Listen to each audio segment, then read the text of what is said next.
con el doctor en antropología Rubén Stever, que es curador jefe del área de antropología del Museo Nacional de Historia Natural, quien ha tenido la disposición de poder brindarnos esta entrevista para el primer capítulo de nuestro programa. Así que muchas gracias, Rubén, antes que nada, y un gusto estar contigo hoy día. Bueno, gracias a ustedes. Vamos a comenzar con una especie de reseña histórica, si te parece, de 30 años, que es esta discusión que a lo largo del tiempo se sostuvo por una parte entre Silva y por otra parte tú, que difería respecto a la importancia de los incas en función de Chile en general, pero en particular en función de Santiago.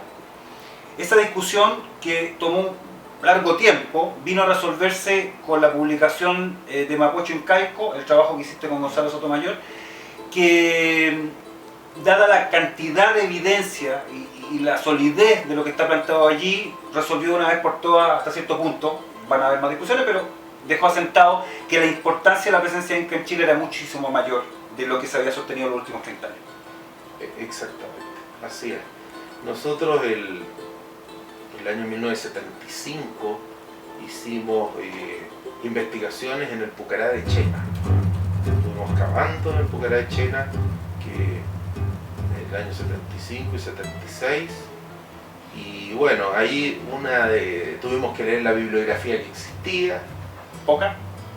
Sí, era poca, pero habían trabajos muy notables, como por ejemplo La momia del Cerro del Plomo de la Greta de Mosny, que es un trabajo fantástico y que muestra que aquí había un adoratorio incaico principal con capacocha y todo. Capacocha es un sacrificio, o sea, una ofrenda humana. La palabra sacrificio no hay que usarla, ofrenda humana. Después la misma autora Greta de Mosny publicó incluso antes El cementerio incásico de la reina, un trabajo también notable. Ella da cuenta del cementerio de la lid, posiblemente de la familia, de la autoridad inca local. Pero eso no bastó para sostener que aquí había una ocupación inca fuerte. El tema es que nosotros con estos elementos nosotros visualizamos que el Valle del Mapocho hubo una ocupación incaica y que posiblemente la función del Pucará de Chena era defenderla. Era defender ¿de quién? De grupos más hostiles que habían más al sur, digamos incluso al sur de Angostura de Paine, donde los mismos incas, ya vamos a hablar un poco porque no me gusta usar la palabra inca, los mismos incas definieron a esa gente como promaucaes o purunaucas, que son gente rebelde, gente belicosa. Entonces obviamente ¿qué estaba haciendo el Pucará de Chena? Era un poco vigilar que esta gente belicosa, que los purunaucas no ingresaran al Valle del Mapocho, donde nosotros estimamos que había un centro administrativo importante. ¿Ya en esa época? Sí. Ya en esa época. Sí. Nosotros postulamos ya en esa época, en el Pucará de Chena, que había un centro administrativo importante, pero nosotros no sabíamos dónde estaba. ¿Dónde estaba? No tenía, pero yo me preguntaba, ¿y dónde puede haber estado? Y ni remota sospecha, pero ¿por qué yo sabía que había un centro administrativo importante? Porque aquí había un gobernador. Correcto. Y un gobernador orejón de la Casa Real del Perú. Y así Quilicanta era un orejón del Perú, que era una situación muy inusual. Por ejemplo, Rodrigo Sánchez me critica a mí que era muy inusual que hubiera gobernadores incaicos en las provincias. Generalmente se prefería una autoridad local, pero leal al Tahuantinsuyo. Pero traer a alguien del Perú y ponerlo acá a 3.500 es una cosa que es muy inusual. Entonces me critica que eso no es posible, pero yo rebato al revés. Justamente por la importancia estratégica de este lugar es que se trajo una persona importante. En efecto, la importancia de Chile para los incas fue tan relevante, particularmente por la extracción de oro, que se ha calculado en 2.500 kilos anuales, que no solo nombraron un gobernador de la familia real, sino dos. Como se señala en la Crónica del Reino de Chile, del soldado y cronista Pedro Mariño de Lovera, había un gobernador inca en Coquimbo, al interior de La Serena, donde el camino del Inca cruzaba el Valle del Elqui, llamado Añón, con jurisdicción desde el Valle de Copiapó hasta el del Limarí. Y el otro era Quilicanta, que desde Quillota gobernaba los valles desde Choapa hasta el río Mapocho. Pero tomando en consideración que estaban estos trabajos de Mosley, que estaba el Pucará, la discusión respecto a la importancia de la presencia inca en el Valle Central y particularmente la Cuenca de Santiago termina definiéndose por el lado de los historiadores y de Osvaldo Silva, que dice básicamente, sabe que no fueron muy importantes, no tuvieron mucho tiempo y es poco relevante porque los cronistas afirman esto, sin evidencia de este tipo. Claro. Mira, efectivamente, una vez que nosotros publicamos nuestros hallazgos en el Pucará de Chela y nosotros planteamos como un modelo de ocupación centrado en un centro administrativo y al cual llegaba el camino del Inca. Nosotros le hacemos alusión al camino del Inca que llega a Santiago en esa publicación del 1976. Ajá.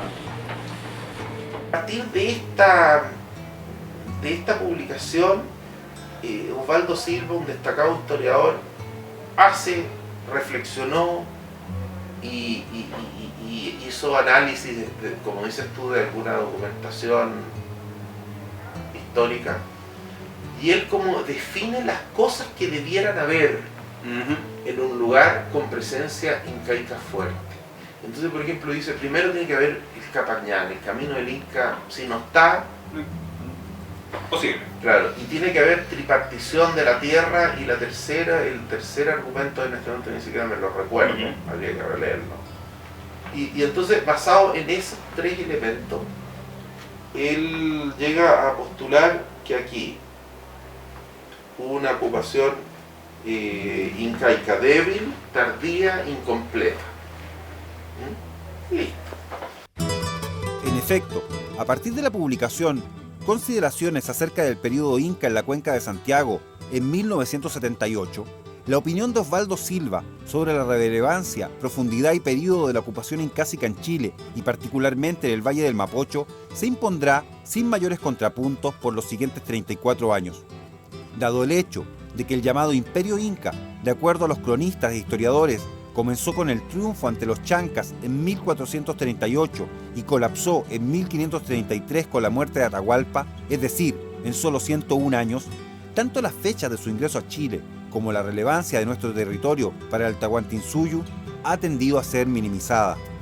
Sumado a ello, a nivel popular, la idea de que a su llegada a Chile los conquistadores básicamente no habían encontrado nada y particularmente de que Santiago había sido fundada prácticamente desde cero sobre un territorio muy escasamente poblado y en un terreno deshabitado, se hizo de dominio común. Vamos a avanzar y esta discusión con Osvaldo Silva, una discusión teórica, se mantiene en este marco de historiadores, de arqueólogos, se proyecta tal vez al público común hasta cierto nivel, pero tú mantienes dentro de tu mente la idea de, primero, ¿dónde está el centro administrativo? ¿Por qué no está y por qué no lo encuentro, supongo? Si está, lo debía haber encontrado. Me he paseado por todo, te has paseado por cada quebrada, supongo, de los alrededores de Santiago buscando cosas en 40 o 50 años. No está. Y esta cosa está ahí pendiente. Verdad, estuve pendiente, interesante. Y de pronto, año 2000 en adelante, 2011. No. Tú tienes razón. En el 1991 hubo un cambio. Cuéntanos. Hubo un cambio. En 1991, mira, yo tengo un gran amigo que es el historiador Leonardo León. Leonardo León fue conmigo y descubrimos el Pucará de Chela, o lo redescubrimos. Estuvimos en esos años, cayó preso. Estuvo 2 años preso y después se exilió y se fue a vivir a Inglaterra. Ya. Pero él siguió estudiando los pucarás y a los incas, Chile Central, porque ese es el tema que estamos desarrollando cuando él se fue. Y cuando vuelve en 1991, por supuesto me llama, llegué de vuelta, nos juntamos. Las reuniones con Leonardo León duran mínimo 8 horas. Son asaditos que nos hacemos y los dos somos buenazos para hablar. Y ahí como que nos ponemos al día en lo que él estaba trabajando, investigando, y yo le cuento lo mismo. Y una sesión de 8 horas. Tenía mucho que contar contar de información. Y entonces me dice, mira Rubén, hay una referencia en las actas del Cabildo de Santiago, en las primeras actas, por el libro Becerro, 1541 más o menos, que hablan del tambo grande que hay junto a la plaza de esta ciudad.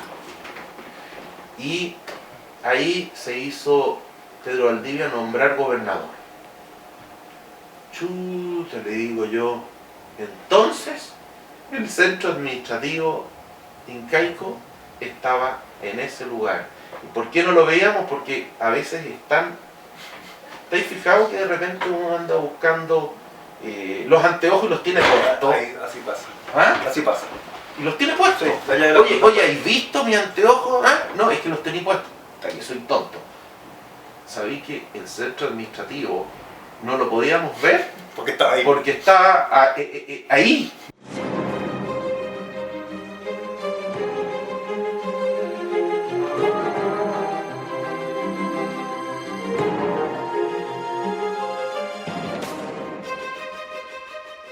Y ahí nosotros creo que concebimos absolutamente la hipótesis de que Pedro Valdivia tiene que haber ocupado ese lugar porque había algo. Y el Cabildo está mencionando dos cosas.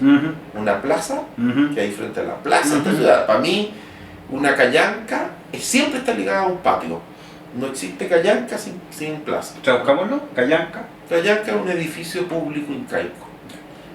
Y bueno, un tambo grande es una callanca. Un tambo chico puede ser un tambo caminero, una posada caminera. Un tambo grande es un galpón. Y el galpón es la callanca incaica. Y siempre está frente a una plaza. Entonces inmediatamente entendí que hay una plaza inca y un edificio administrativo, gubernamental, de gobierno. Pero eso fue una conversación con Leonardo León, nada más. Nada más. Pero fue un tremendo paso. Sí, pero entre él y yo nomás. Entre él y yo. Quedó ahí. Pero el año 2011 llega mi distinguido amigo, historiador, Gonzalo Sotomayor. Y me dice, Rubén, disculpa, ya hace 4 o 5 años que no he podido venir a verte porque he estado en otras cosas, muy ocupado. Pero tengo una cantidad muy grande de referencia en documentación a la presencia inca en el Mapocho. ¿Habían conversado de eso antes? No. Cuando nosotros estudiamos el Valle de la Concagua, porque hicimos estudios históricos del Valle de la Concagua, yo le dije, Gonzalo, apenas terminemos el Valle de la Concagua, tenemos que hacer este mismo estudio del Valle del Mapocho, porque el Valle del Mapocho es donde nace el Chile moderno. Dame así una pequeña bosquejo de qué citas hay encontrado. Mira, por ejemplo, un testigo en un juicio colonial, que es don Gaspar Jauja, menciona que se vino por el camino del Inca, que entró con los primeros conquistadores, que venía de Perú, y que el camino ese se puede recorrer a partir de los paredones viejos de las casas de Inca. ¿En serio? ¿Dónde está eso? Al lado de la Plaza de Armas.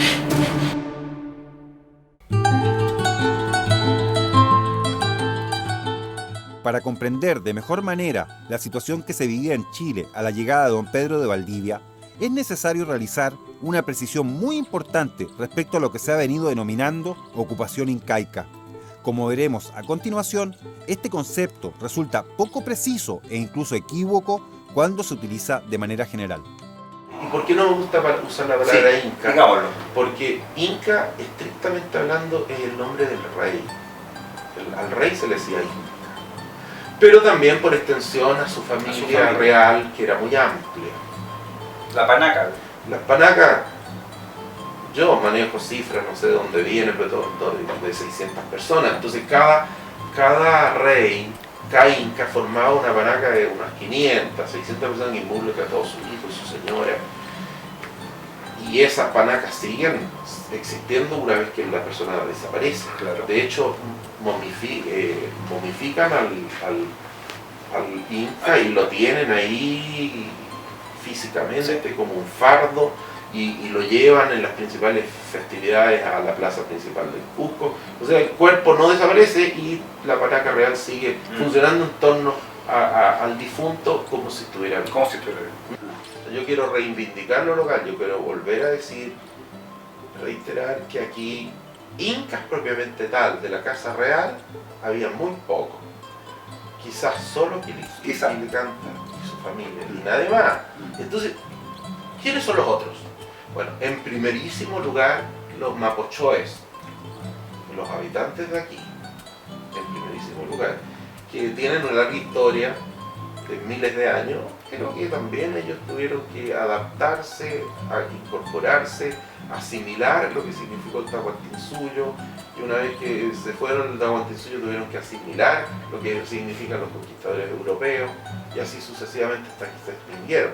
Aquí había una población local, toda esta cerámica que todo el mundo dice que es incaica, no es inca. Todo esto, incluso yo elegí a propósito esto. Ajá, cuenta. Todo esto está hecho por indígenas locales o los famosos mitimares. ¿Quiénes son los mitimares? Son gente que está adscrita al Tahuantinsuyo, que pertenece a la organización Tahuantinsuyo o al Estado Tahuantinsuyo, mejor la organización. Porque me tengo mis dudas que haya sido un Estado, sí, un Estado embrionario, menos un imperio. Entonces, es una organización, y entonces los diaguitas, por ejemplo, fueron personas que se incorporaron antes que los del Mapocho al Tahuantinsuyo. Entonces, aquí no llegaron los incas, y eso está escrito y lo sabe, el mismo Silva lo dice, y yo también, y todos lo dicen. Aquí llegaron mucha gente diaguita incaizada, diaguita que ya pertenece al mundo, y estos mitimaes diaguitas están enseñándole a la población local mapocho a hacer estas cosas.